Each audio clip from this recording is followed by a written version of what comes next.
We are still here at CES. We're still covering a lot of great products. One of the products that we saw at Unveiled that we haven't talked about yet, that we'd like to spotlight for you, is from Achilles Inc. It is an exoskeleton leg brace system, but designed for both legs.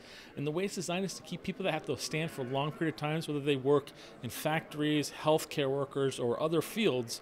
This will allow them the ability to basically kind of sit on their legs and have that same kind of feel without having to actually be seated. So the way it works out is you have these long braces that go down the leg, and it has two different settings that can be adjusted at the knee. In one setting, you'll be able to move the leg. It's a little bit confining on the leg, but it doesn't actually prevent you from being able to walk freely. And then the other setting actually locks the whole brace, and then as you kind of sit on your haunches, it puts the weight on the back of your thigh and on the back of your calf, allowing you in essence to sit while standing.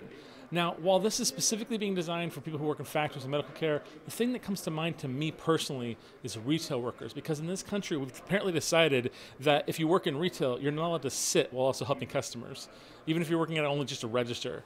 But like this device here will really kind of help protect a lot of people that have to stand for a lot of their days and prevent you from being tired, putting too much strain on your legs.